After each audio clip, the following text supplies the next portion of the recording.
Okay. We are starting. There's no news tonight. No. Good evening and welcome to Fired Up. I'm glad we're sitting here because we're a minute or so earlier than I thought we would be. I'm Bob Irwin, your host for the show. As most of you know, we are coming to you from the gun store here in Las Vegas, Nevada. This program is related to guns, self-defense issues really with guns, and the related politics with guns. There's a lot of that going on in Nevada right now we're going to talk about in this show. We are coming to you live on KSHP 1400 AM radio. And at the same time, we are recording the show and showing it on YouTube. If you go to YouTube on your computer to Fired Up with Bob Irwin, you will find our shows there. And we will remain from 5 to 6 p.m. every Thursday with a new show on YouTube and with a new show on our KSHP radio. However, there is a little change here. We are looking at running a different time. I've warned listeners a couple times. It looks like we are going to run the show on KSHP radio at 9 p.m. on Fridays. This is where we get away from the interference. Regular listeners know we have been interfered with by baseball and hockey, and now basketball is coming up and so forth. So we're going to move the show to Friday from 9 to 10. We will still tape our shows on Thursday from 5 to 6, but they will be broadcast on KSHP radio on Friday night at 9, and that way I can listen to it also. Anyway, there's a lot there, but I just want to warn people, if we disappear next week or the week after, I'm not sure when we're going to actually make the change. If we're not here on Thursday night on your radio station, we will be on the next night at 9 p.m. if you want to listen in then. My guest tonight is my favorite firearms instructor, Maggie Mordaunt. Maggie has been here lots. We go back a long way, and I would just like to ask Maggie to give a little bit of her background, if she would. Yeah, definitely. New listeners. Yeah. I'm Maggie Mordaunt. I'm known in the industry as CCW Maggie. I'm the owner of Homeland Personal Protection.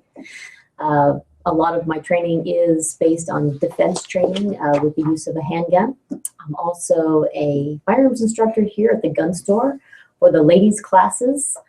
Check out the website for the dates and times for those classes. I would love to see some of the ladies come out and learn how to use a firearm for self-defense, or just learn how to use a firearm for the first time if they've never used a gun before. Also on the advisory panel for CCW Safe. And that's about it. Really well known in the trade. If you ever get a chance to take a class that Maggie teaches, you're in for a treat. She is really knowledgeable. Trust me, I've seen lots of firearms instructors, and she is one of the level best. Thank you, sir. Yeah, well, it's true. You know, if you were a crappy instructor, you wouldn't be on the show. So there we are. I'm not here just because I'm cute, right? You're not here because you're just a pretty face, unlike our engineer.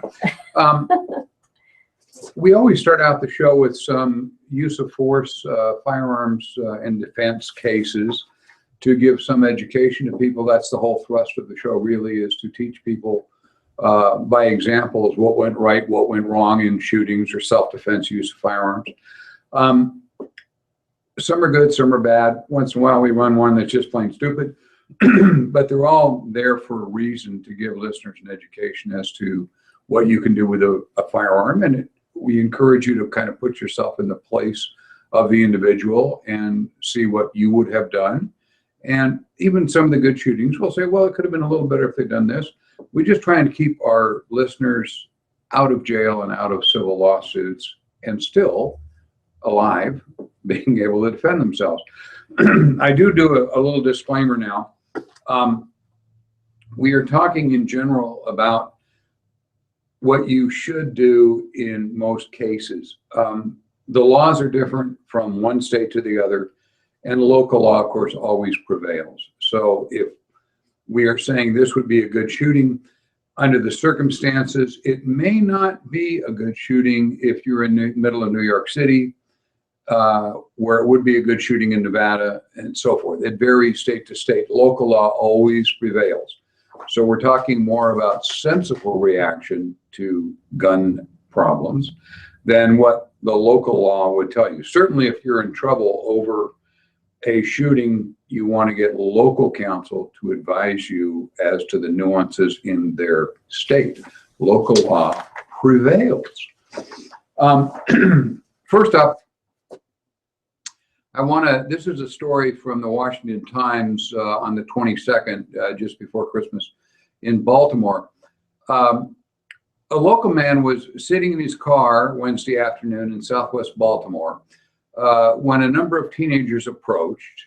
One of the group, later identified as a local 13-year-old, opened the car door and pointed a handgun. The 73-year-old intended victim of this apparent robbery pulled his own gun and fired. He shot the teen. The rest of them that were there quickly fled the area, leaving their wounded associate, of course, typical with bad guys. But the intended victim was defending himself when he was interviewed, said detectives when they interviewed him. It turns out the shooter, this 73-year-old gentleman, was an ex-police officer, licensed as a private investigator. He had a valid carry permit, of course, issued by the Maryland State Police. The teen was taken to shock trauma. That's the name of the place, is shock trauma unit, where police said he was in critical condition. Turns out his firearm was a replica gun. We have a situation here that's pretty awful all the way around. This is an armed citizen, obviously saving himself. If a criminal tries to convince you that he is putting your life in danger, pointing a fake gun, you are certainly allowed by law to believe him. So the shooting was valid, but on the flip side of this, we have a guy who ends up critically injuring, and I didn't get a follow-up on the story, but I'm not sure the youngster survived or not. Did you follow up on that? No, I did not. Okay, I didn't get a chance to look today. But in any case, hopefully he survives. It's unfortunate that someone that young was out unsupervised at night pointing a fake gun at people. And he hadn't been taught the rules of civilized society and all that thing. And there's no question that the shooting was a valid shooting. My sympathy in this case goes out to the victim here, the 73-year-old, who had no choice. Likely the world will second guess him forever. And hopefully he gets through it mentally, but this is a really tough thing to live with. You do the right thing, and it turns out in 2020 hindsight, was it the wrong thing? No, it was the right thing at the time, and that's all you can do. I don't know. Well, right. Well, in the evening, we don't know what kind of toy gun this was. If it had, the normal little orange tip on it, or even in this situation, I mean, a gun is a gun, and usually, especially with this ex-police officer in his training, he's probably trained to focus on the threat. Yeah. And, he's probably wondering, what is this person going to do? And most 13-year-olds, they look like they're 18 or older. Kids are bigger these days. He was, in my opinion, well within his right to defend himself, because he felt his life was in imminent danger. At 73 years old, who knows what his health is like? I don't know. But yeah, definitely for this police officer, it doesn't matter, police officer or your regular average civilian. I mean, gosh, this is going to rent space in his head for a long period of time. He's shot a child. Again, you have to deal with society and how they're going to treat you after this. There's so many different survival modes that we go into when we're faced with something like this. And we've seen that sometimes the victim, even though they survive, they're still victimized psychologically. Yeah, this is truly a no-win situation. When I was teaching police academies, you would give the cadets a scenario that you're chasing an armed criminal, who turns out to be 14 years old, and you know he's 14, and you run down an alley and there's no way out of the alley. He turns and points his gun at you. What do you do? And the cadets, of course, would say, well, I duck, and we tell them there's no place to hide. There's no trash can to hide behind. Yeah, yeah. What do you do? What do you do? And they ultimately, none of them usually wanted to give the correct answer, which is you shoot to save your own life. That's unfortunate. Sometimes you have people that nobody wins. Nobody wins gunfights. Right.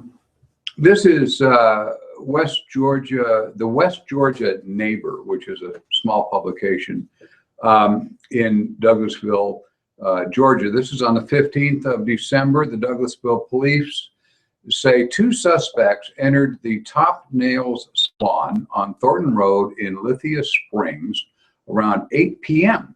At least one was armed with a handgun, and they attempted to rob the salon. An employee who was also armed quickly reacted by firing at the suspects. In the exchange of gunfire, both suspects fled the scene. One suspect was caught in the woods behind the business a short time later by a responding canine unit. Here, doggy. Gunfire struck a second subject who was doing the robbery, who was later apprehended by canine officers in a wooded area behind Top Nails. This is at 638 Thornton Road, for those of you familiar with Douglasville.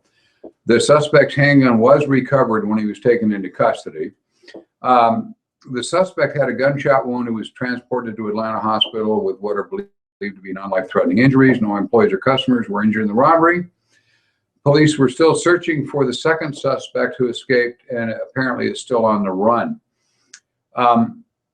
The Douglas County Sheriff, Douglasville Police Major Case Unit is investigating the incident to try and identify the second suspect. I always get 2 sources at least on these stories to prove that what was going on. There was a more colorful version of this on CBS TV 46 in wherever town this was in Georgia. I think it was Atlanta. CBS 46 reported that the wounded robber was hit in the butt. So it gives you a better picture of what's going on. Yeah, another armed citizen saves lives, and this is a nail salon that's got all kinds of people in it. Mm-hmm. And conventional wisdom will tell you that it's always dangerous to fire where other people are present, Mm-hmm. rather, and you get that commonly from the anti-gun crowd. That's where we don't want people carrying guns at football games and this sort of thing because other people's are there. Well, maybe, but this guy was pointing a gun. Clearly there are people that he is going to shoot. So is it more dangerous to fire or more dangerous not to fire? That's the issue. Right, right. So, I mean, the guy was well within his right to defend himself and the people in his presence. Good guy with a gun in the store. Who knows how it would have turned out? This situation, at least they caught one of the guys. When you catch one, you catch the other. So when you've got one shot in the butt, it's gonna be the guy's gonna talk out of his butt. That's for sure. yeah. Well, one of the things when I see these cases, and it's so easy to second guess the person that fired, because we can't see the details where the people were standing and this and that. And I've learned something in my last 30 years of looking at shootings. It's really a poor idea to second guess the guy who was there. He's seeing much more detail than you'll ever see in the news reports, even than you'll ever see in police reports. They're looking at all of this as it unfolds. If it clearly was more dangerous not to fire, that may well be the case. And just don't second guess people if you weren't there. It's easy to do. We do it a lot on this show. A lot of people write into my MLM column and second guess. If I was there, I would have done, da-da-da-da-da. Well, this guy did save lives. So It's, that's a good thing. yeah, it's nice to be able to critique it, but give a little slack to the guy who was actually living through it. Sometimes they know way more than you think they know. Yes. We're gonna go to political stuff at the moment. There's a couple of big issues here going on in, where am I going? I'm going to page like 12. I get the longest outline I've ever written. today. Now, we have a couple of things. The first is Nevada story here. The Attorney General of Nevada has just yesterday killed the background check law, sort of, that went into effect. We had it, for those of you not in Nevada, we had a state referendum, which is a petition that went to the government to demand that we have universal background checks, meaning everybody buying a gun got a background check. And that was very controversial. It narrowly won that we had to have background checks for everybody. But the problem is it was so poorly written that we couldn't, as gun dealers, we couldn't actually abide by it.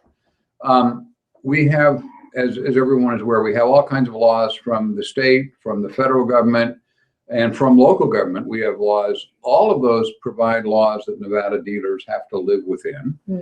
And the way the referendum was written, we can't comply with it because, you know, the county says we got to do this and the ATF says we got to do that. And now the referendum and the state level says we have to do a third thing.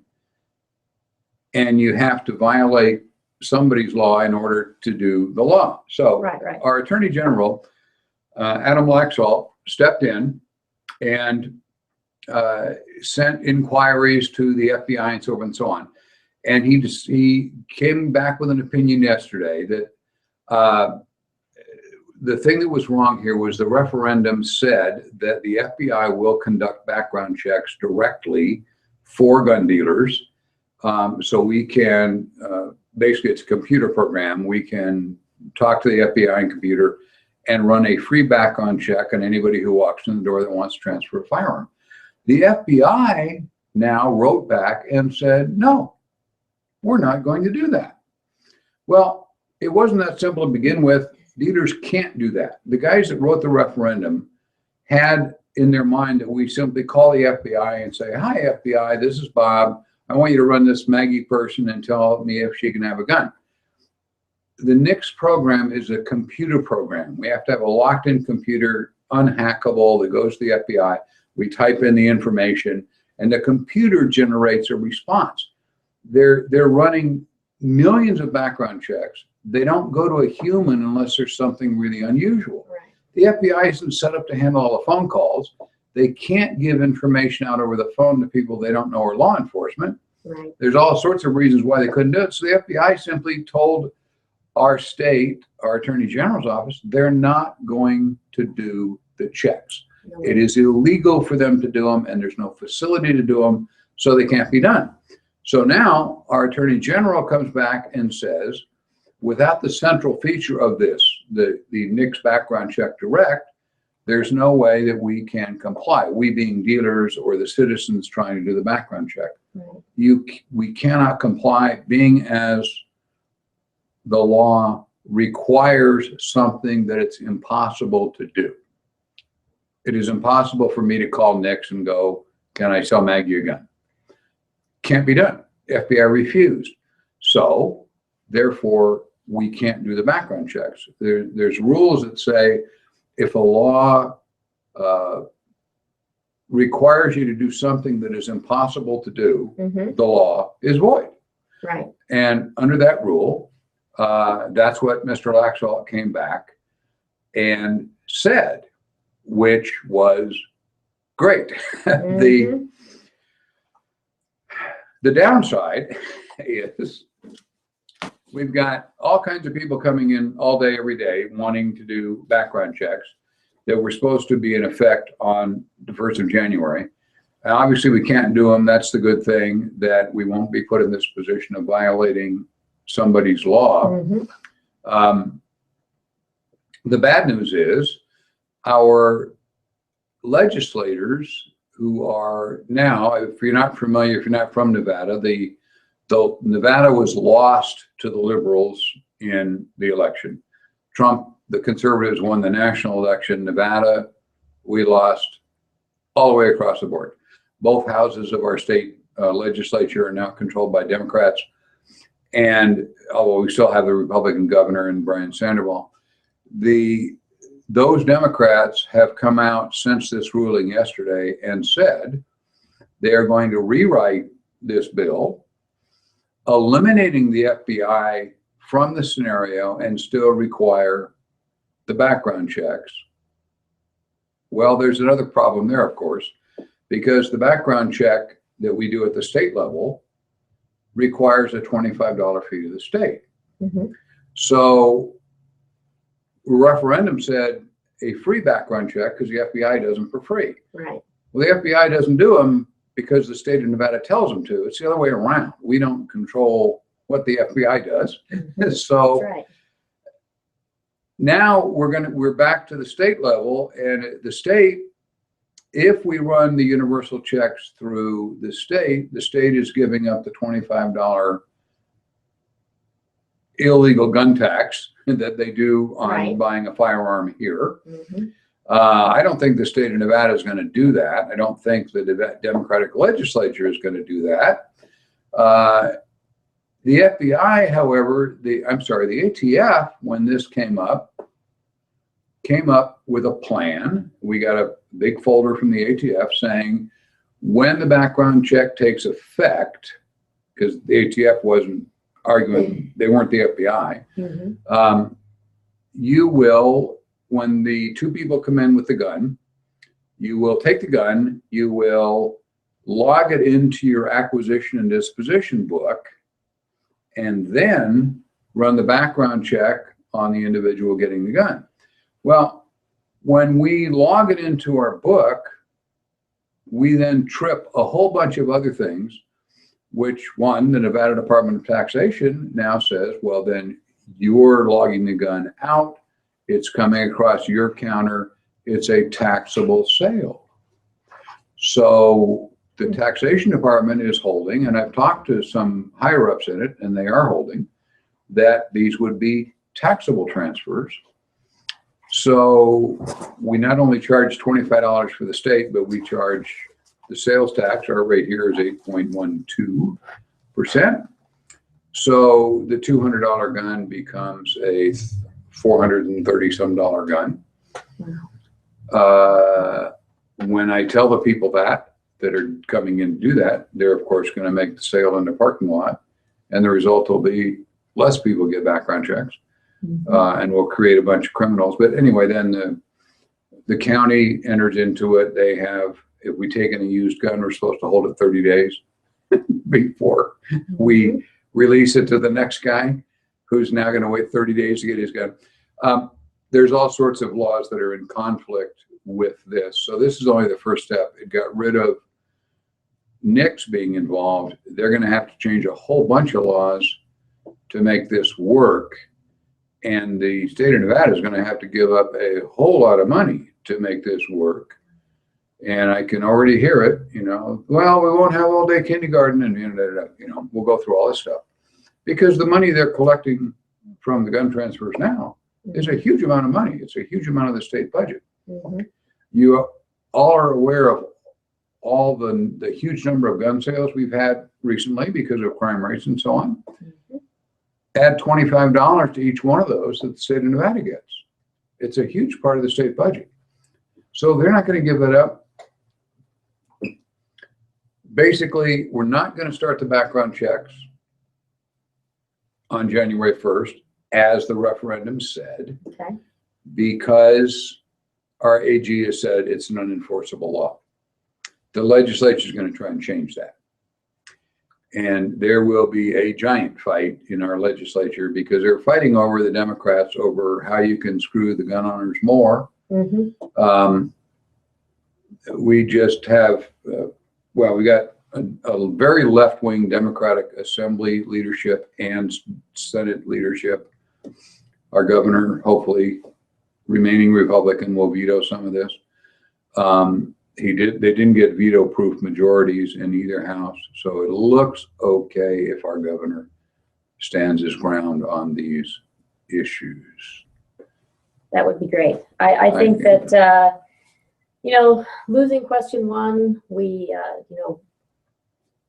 just found that the way that it was written, we didn't understand how this was going to be implemented, first of all, and how can they condemn someone who can't realistically follow a law that is unrealistic in our own state, and then the federal government wanting to try to make money off of our state, but then also our state's like, well, this is in our state, we're going to keep that money. Yeah. But how do we implement this? But I honestly don't think that this is something that's going to take hold, and I think in 3 years it's going to get voted out. It's just going to be a ridiculous something that's going to collect mold and go away. Yeah, at the moment, because of the AG's decision, it's unenforceable. That doesn't mean by law that you couldn't get arrested for transferring a gun without doing the background check. You still could, but your defense would be that the law is unenforceable, says the Attorney General of Nevada. Right. Now, I don't know that a law enforcement agency would be dumb enough to still charge somebody with that crime, but Laxalt's office didn't void the law. They can't do that. Mm-hmm. They just said the law is impossible to deal with in a legal manner. Right, it's not enforceable. So yeah, you could still be arrested for it because it's still on the books. And the way it was written, it's on the books for 3 years. Mm-hmm. So the legislature's got a huge thing to wrestle with. This is a really complicated issue. Meanwhile, the state, of course, our legislature only meets for 120 days. They have over 700 bills already in the hopper for consideration. They can only at best consider 300 of them. So it's unlikely they're going to get through this. And we have no idea where it's going to turn out, how this will end up. We'll all know more January 1st when the first guy comes in the door and says, I want to give this gun to this guy, and I'm going to say, well, it's a taxable sale and it's $25, and I got to hold the gun for 30 days if they haven't ironed all this stuff out. Yeah. And they're going to look at me and go, no, I read in the paper. Right, there's going to be a lot of hearsay. So they're going to be in the parking lot trading guns in their car trunks, and the result will be less background checks and the whole mess. All the lawyers are being paid by the taxpayers on all sides, and it will not reduce crime one iota. It's absolutely a dud. A farce. The second issue, there was an article in our left side newspaper here, the Las Vegas Sun. I addressed this last week. I want to address it again this week. There was an article on a proposed ban on any magazine that holds more than 10 shots in Nevada. They have implemented that in California. We'll talk about that in just a minute. But there was a movement on the left side to ban any magazine that holds more than 10 shots, just like they did in California. Mm-hmm. The Sun interviewed our sheriff, Joe Lombardo, and in talking about the proposed ban, he said, nobody needs a 100-round magazine to defend their house. And he did say that. It was, Joe and I share the same sense of humor. Sarcasm is what we live by. The rest of the article, they put a lot of other information as if Joe Lombardo had said that, and I want to do this, and I want to do that. I spoke to the sheriff. I addressed this last week in the show, but I spoke to the sheriff personally. I went to a Christmas gathering at a friend's house, and Joe was there acting as the doorman, actually. And anyway, we spoke about this, and he said, I didn't say any of that, and we were at a party. So I said, well, I sent you an email, and I showed him a copy, and he said, okay, let me get back to my office and I'll respond. And he did. He sent me back a paragraph and a half about what he actually said, where he actually stands on the magazine ban he believes is a worthless piece of legislation. He is not devoting his officer's time to counting how many rounds you got in your magazine of your gun, and really thinks it's a waste of time that will not reduce crime. Now, at the same time, my friend Don Turner, who is the president of the Nevada Firearms Coalition, when this story came out, he immediately got a hold of the legislative aide for the Metro Police Department, who works at the legislature. They're lobbyists, basically, and brought this up to him. And the lobbyist said, "We have no proposal to do anything with magazines. That's fake news. We have no bill pending. There is no bill pending. And as far as I checked, and there is no bill pending in this stack of 700. He said, we have no interest in that. The sheriff has said before, and I will say it again, his job is to enforce the law, not to make laws. So although he may privately feel whatever, the department, his reps at our state legislature are not for this bill, for any magazine restriction bill. And it's time now that Don Turner and I got the very same information. Don's from Metro PD, me from the sheriff personally. So it's time for everybody to back off. Sheriff Lombardo is a friend of gun owners. Back off. You know, he's not for this. There are some, however, in our new Democratic majority legislature, as I addressed in the previous story, who now, with all the hoopla, are trying to introduce some kind of a bill to do that. So it's not time to back off trying to prevent that bill from taking place, but it's just time to stop blaming our sheriff. He's on our side. Yeah. So bleh. Yeah. There are, again. So let him open his Facebook page again. Yeah, this is, the sheriff privately, he's a Republican, and I really, I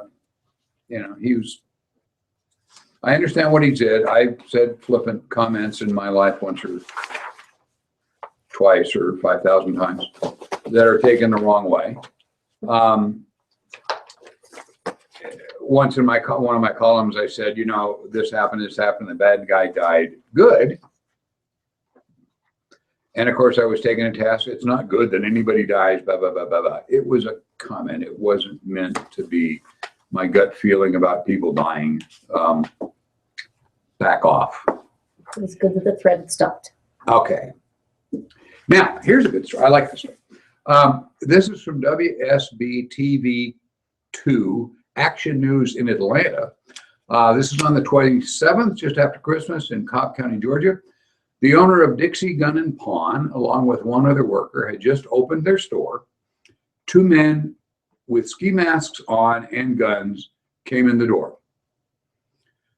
The owner pulled his gun and fired, hitting one of the gunmen. There were two other customers in the store at the time. They were not hurt. It's just amazing, one of them commented, it's just amazing to see someone come into a gun store and rob the gun store. I mean, that is really an unwell thought out plan. I agree, hopefully. The second gunman took off in a silver Dodge Magnum, headed east down Veterans Memorial Parkway, if you know where that is. Police are searching for the man they say they believe is armed. One of the customers, a regular customer, said, I figure it was going to happen here sooner or later. There's so much crime here.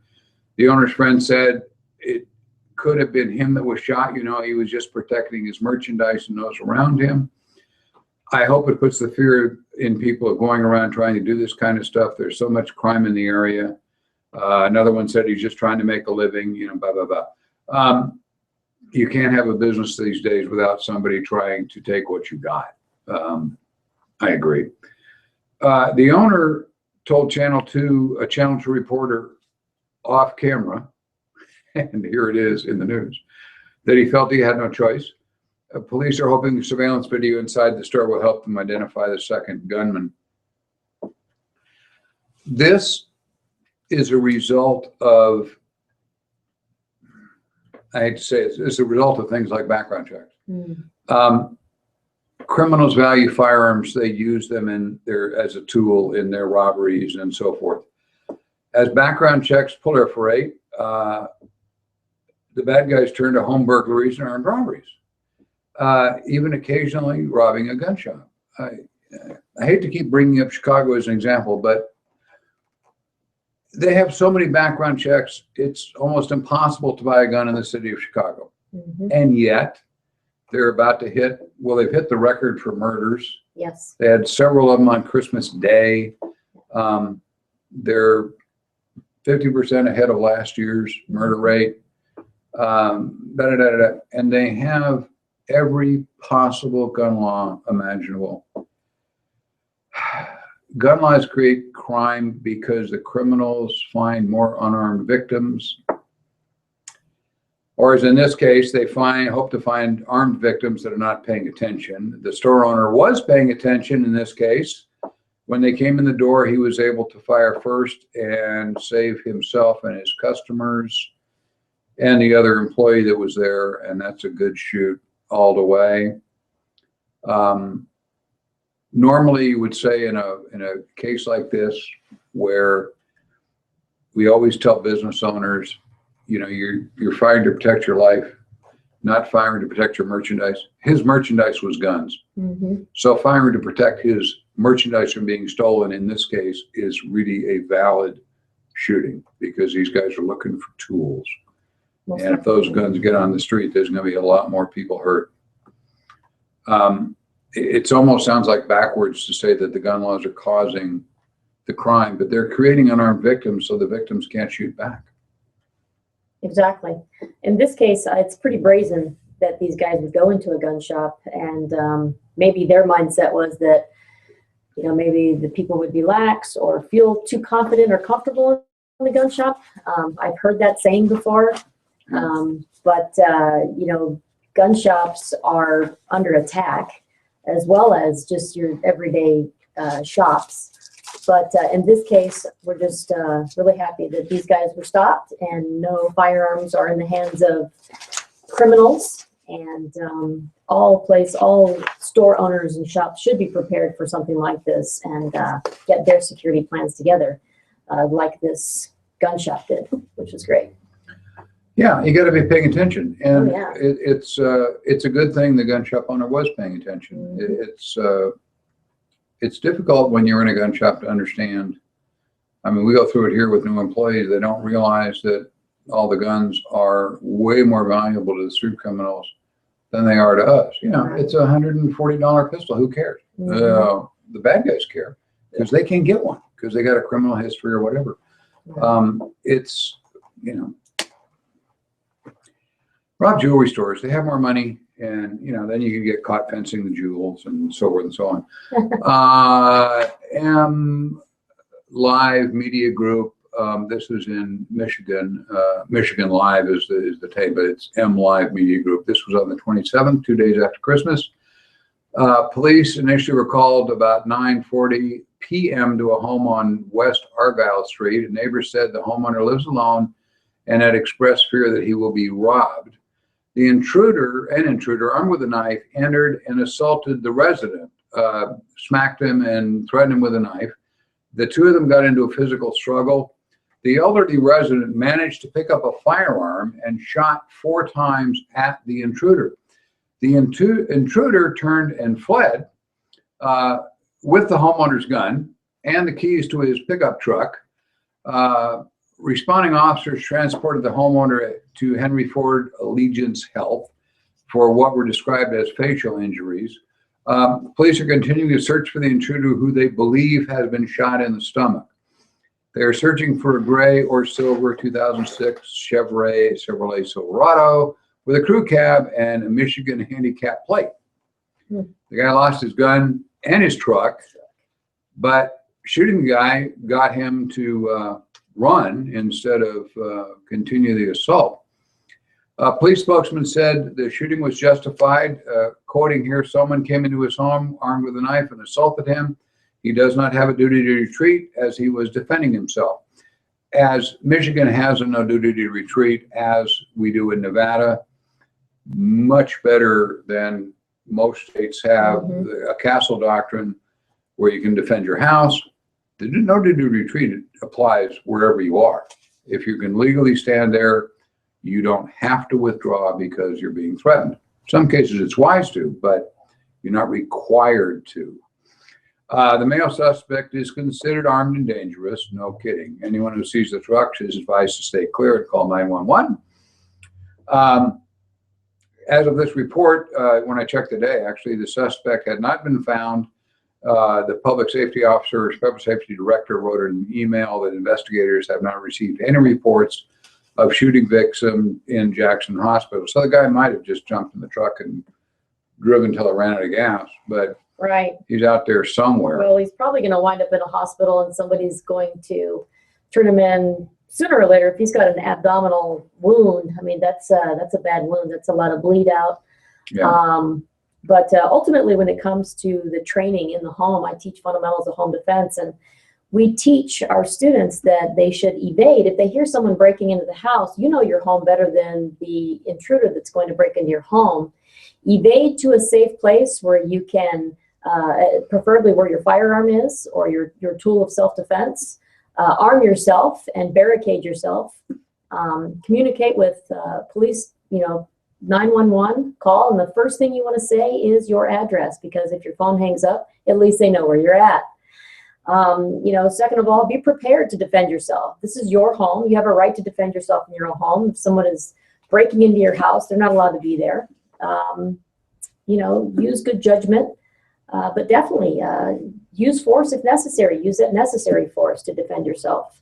I see cases like this pretty often. Home invasions have been on the rise, and armed citizens and or unarmed citizens need to know what to do in their home in the event that someone does try to break in.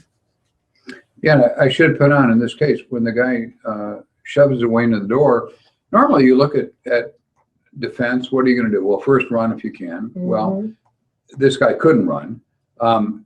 Before somebody writes me, there was no detail of what the term elderly victim meant. I pulled this story 3 times, and there are no ages given on the guy. When the guy pushes the way in the door and he's coming at you with a knife, warnings are worthless. Calling 911 is worthless. Well, it's not worthless. They'll get there in time to mop up the blood when it's still wet, probably. But you're on your own. We've talked over and over on police response time, but you have to be able to defend yourself to some degree. You got to hold the line until the cops arrive. Hopefully this guy driving the truck that everybody knows the license plate and he'll be fairly easy to find and be put away soon. He'll be at the hospital soon or somewhere. Subway. Pittsburgh. This is on 12/23, Pittsburgh, Pennsylvania. Would-be armed robber attempted to rob a Subway restaurant in Pittsburgh South Side. He was shot by a Subway employee, who then fled with the help of a driver of a getaway car. So there were at least 2 people. One waited outside. The getaway vehicle dropped off the suspect at Allegheny General Hospital, where he's listed in critical condition. The search for the driver's car led to SWAT being sent to a house where the car was registered to, and 2 people there surrendered peacefully and were detained for questioning. The police public safety spokesman said, "We believe they're connected to the robbery, but at this point that's under investigation. We're trying to determine what happened and put all the moving pieces together." Police said the Subway employee had a permit to carry a concealed weapon. I'm not really sure with law that he needs one to carry one in his place of business anyway, or without, he could carry one with the owner's permission. It really doesn't matter. Right. If he didn't have a permit or did have a permit and somebody comes in shooting, he can certainly shoot back and worry about the CCW charge later on. Anyway, there was a lot of comment from customers who arrived saying, you know, I could have been in there. We could have got shot. There could have been hostages, da, da, da, da, da. I believe he did what he had to do. This is another person talking, to protect his coworkers in there. If there was any customers there I'm not aware of, said a cook from a nearby fast food eater. Apparently there's a whole string of them all together there. He took care of business. He did what he had to do. Another one said he's from the Asian Fusion Bowl, next door, BOWL. After my shift's out, I'm going to go over and give him some words of encouragement so he can keep his head up and stay positive. The police have not released the name of the robbery suspect, who was hospitalized in critical but stable condition, or the 2 other people who were detained. It's possible that the shooter will lose his job over this, or quit due to the publicity and possible retaliation. Right. This is the downside we always have. It's probably impossible for him to continue to work there, even if he wants to. If this turns out to be a gang-related thing, or the guy shot has any friends, they may show up. The guy, this clerk, is an absolute hero for saving himself and his customers. And now he's going to have to endure a complete change in his life. And it's really not fair. I'm working, as I mentioned, a couple times on a case here where a clerk fired, and we're looking at the same thing. If he's found not guilty, which I expect he will, well, this what's guy, going to do? this Go back clerk, to work there? Yeah, You know, this clerk is definitely going through what I call the survival triangle. First and foremost, he's on that first point of that triangle is he's fighting to save his life, to defend the people in the store. So we've got that survival point. Then we go into psychological survival. I mean, we would hope, a good, kind person, and it's now emotionally distressing that he had to shoot someone, and now this is probably renting space in his head, and he's in that mode of, oh my goodness, and is this person going to survive? You know, what did I do? Maybe he's questioning himself, or, you know, you go through all of these different emotions psychologically, and then that last and third triangle point is his legal survival. And one would only hope that he's got good legal counsel, and I hope that he finds a job and this doesn't affect him in trying to find another job. I got to assume it will. It just goes with the territory. I forgot the commercial I got to put in here for the gun store. We offer, for information on when to do this and when not to, we offer free concealed carry permit classes every Monday, every Wednesday, and every Saturday. 3 times a week. You can sign up on our website, thegunstorelasvegas.com, or call the store and they'll sign you up for the class you'd like to attend. The class is basically free. We charge $10 for the state paperwork, and we charge for the ammunition for your shooting qualification, but basically it's free. The sheriff charges $100 for to issue the permit for you. Getting training is a big deal. You can imagine, if you're listening to 8 hours of this show, you would learn an awful lot about using firearms. Mm-hmm. This is an hour show. The class is 8 hours long. There's breaks and whatever. You hear about 9 hours total. You need to get training. The charge is only for the paperwork for the state, for the county to get your permit, and the ammunition. If you want to take the class and just to learn, it's free. It's free. If you don't want to actually go through the process of getting the permit, you can come sit through the class, and you don't have to shoot nothing, and you don't have to take the written test, and you'll learn a lot, and you'll know a lot more about when you can shoot and when you can't. This is a kind of a follow-up to a story. Well, it is a follow-up. I did a story back in April. This is in Sultan, Washington. An 80-year-old woman shot and killed a man who stabbed her husband after breaking into their home on a Tuesday night. The Sonoma County Sheriff's Office reported this.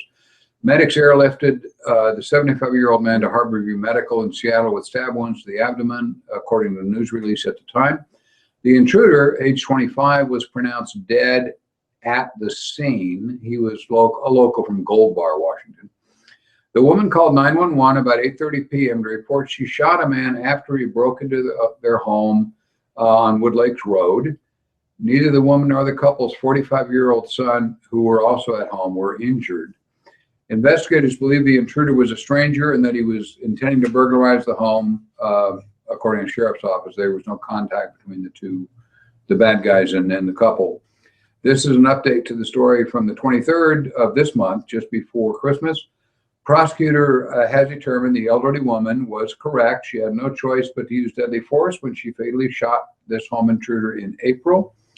The Sonoma County deputy prosecutor determined that the resident lawfully fired as the 25-year-old intruder was advancing on her. He had broken into the home and stabbed and struck the resident's husband.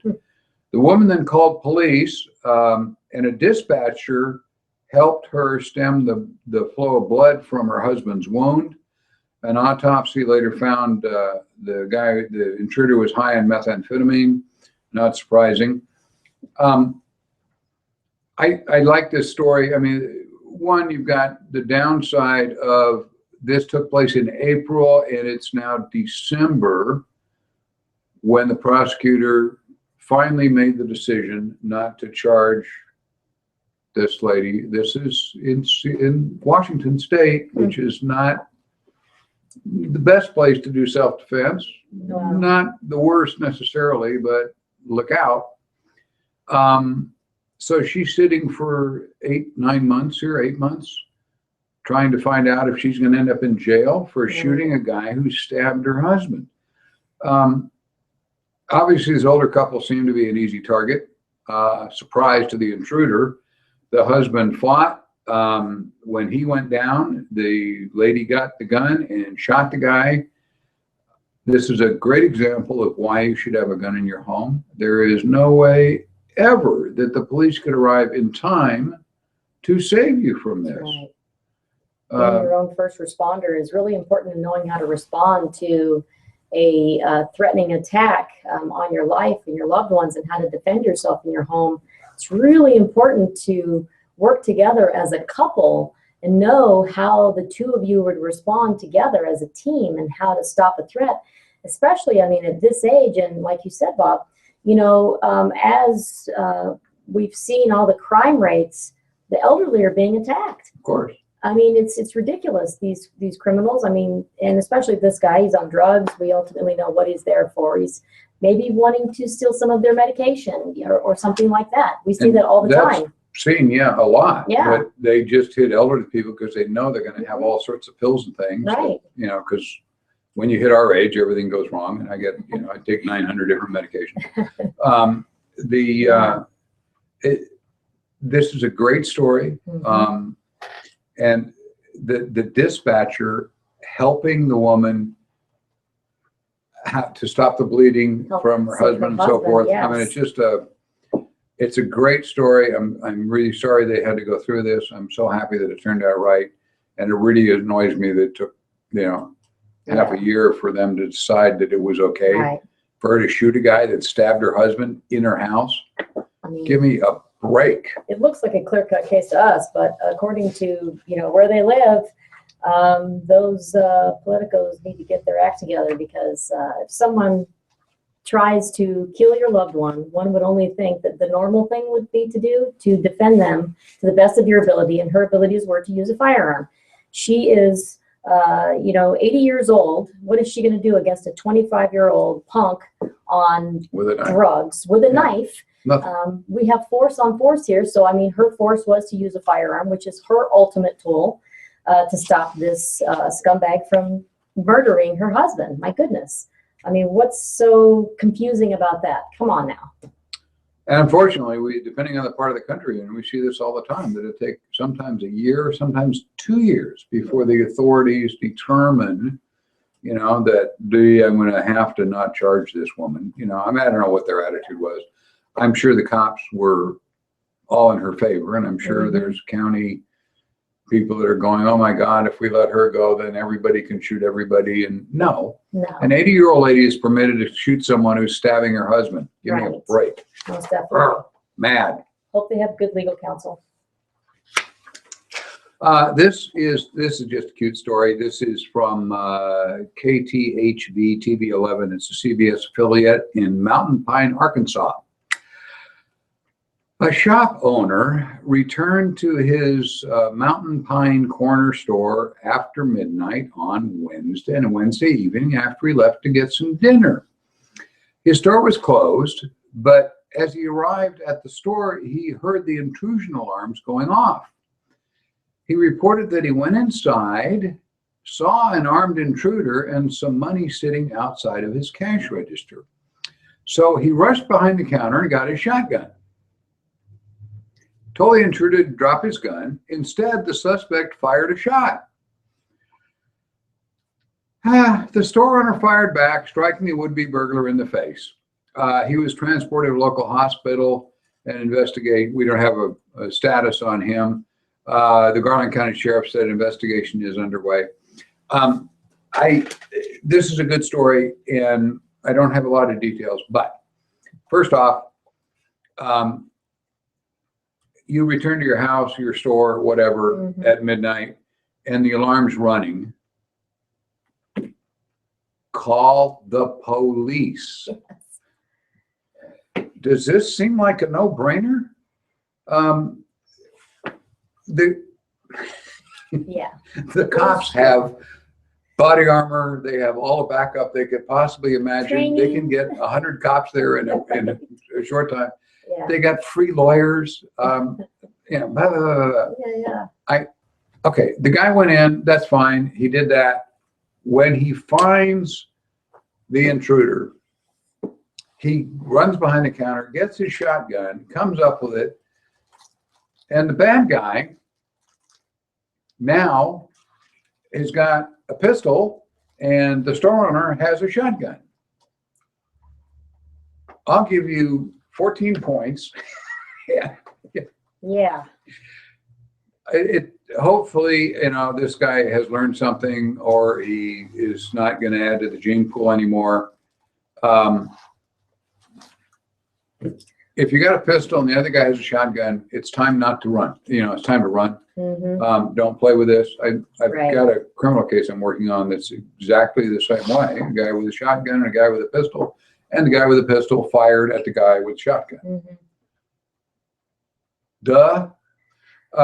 Anyway, I can't tell you how that one came out because it hasn't come out yet. Well, it's a good thing that this guy with the pistol didn't have a very good skill set with the pistol, but the guy with the shotgun had a 14 chances to hit him. But again, like you said before, if your alarm system's going off and the would-be intruder is in there, like you said, call the police, let them handle it. Just because you have a CCW, just because you own the place, if you're not in the place, now you're putting yourself into harm's way. So one would say that's kind of a moronic move. It's stuff. What if this guy would have shot this man? Now he'd be dead. His family would be mourning. It's ridiculous. Don't put yourself in danger over stuff. Let the police do their job. They're the ones who are supposed to, enforce the laws, get the criminal, and, that's what they do. We're running out of time. I'm going to make one more comment on this. The criminal here has a pistol. The guy comes up with a shotgun, and he fires at the guy with a shotgun. Criminals sometimes do things that are totally irrational. That was an irrational act. When the guy points a shotgun at you, leave. Yeah. A couple more stories we got to cover, but I got to tell you, we are probably, again, I'll mention, we're probably changing times either this week or next week or the week after. So we'll be on at 10 o'clock in the evening or 9 to 10 in the evening. On Friday. There's a gun show coming up January 7th and 8th at the Orleans. We will be there with our books and comments and things, January 7th and 8th. If you want to talk to me in person, I'll be there at least Saturday afternoon to answer questions. A few other gun shows coming up. We've got a Crossroads one coming up later on in March. We'll be back next week, broadcasting at the same time, I believe. And if we're not, tune in the next night at 9 o'clock, and there will be. Thanks for listening to Fired Up. I appreciate your attentiveness. We'll be back next week. Thanks for listening.